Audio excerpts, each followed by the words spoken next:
Hello guys, మీలో విరాట్ కోహ్లీ ఫ్యాన్స్కి అలాగే రోహిత్ శర్మ ఫ్యాన్స్ అందరికి కూడా ఇది ఒక గుడ్ న్యూస్ అని చెప్పాలి.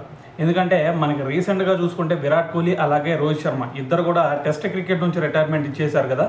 సో అయితే మనకి రేపు జూన్ 20th నుంచి మనకి ఇంగ్లాండ్తో 5 టెస్ట్ మ్యాచ్ల సిరీస్ ఉంది. అయితే ఈ పర్యటనకి వీళ్ళిద్దరిని కూడా ఆహ్వానిస్తున్నట్టయితే మనకు ఒక న్యూస్ అయితే బయటకు వచ్చింది. సో అయితే మరి ఫస్ట్ టెస్ట్ మ్యాచ్ ఉంది కదా. సో మరి ఈ ఫస్ట్ టెస్ట్ మ్యాచ్కి ముందు మరి గార్డ్ ఆఫ్ ఆనర్ కింద వీళ్ళిద్దరిని సత్కరించాలి అని చెప్పేసి బీసీసీఐ అయితే నిర్ణయించుకున్నట్టు ఒక న్యూస్ అయితే వచ్చింది. ఇది కూడా మరి బీసీసీఐ నుంచి ఒక అధికారి దీన్ని తెలియజేయడం అయితే జరిగింది.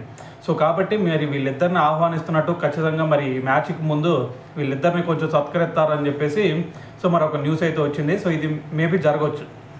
అయితే దీని గురించి రీసెంట్గా మరి ఎక్స్ క్రికెటర్స్ అయినా మనకి అనిల్ కుంబ్లే కూడా రియాక్ట్ అవ్వడం జరిగింది. సో వీళ్ళిద్దరూ మరి ఇండియన్ క్రికెట్ టీంకి ఎన్నో సేవలు అందించారు. సో కాబట్టి వీళ్ళిద్దరికి ఒక ఫేర్వెల్ మ్యాచ్ అనేది ఖచ్చితంగా అరేంజ్ చేయండి అని చెప్పేసి దాని తర్వాత కొంతమంది ఫ్యాన్స్ కూడా ఇదే విధంగా రియాక్ట్ అయ్యారు.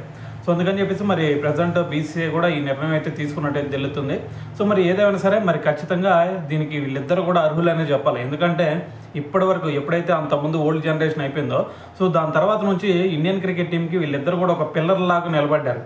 సో అందుకని చెప్పేసి మరి ఖచ్చితంగా దీనికి వీళ్ళిద్దరు కూడా అర్హులనే చెప్పాలా. సో ఏదైనా సరే మరి దీని గురించి మరి మీరేమనుకుంటున్నారు అనేది కింద కామెంట్ చేయండి.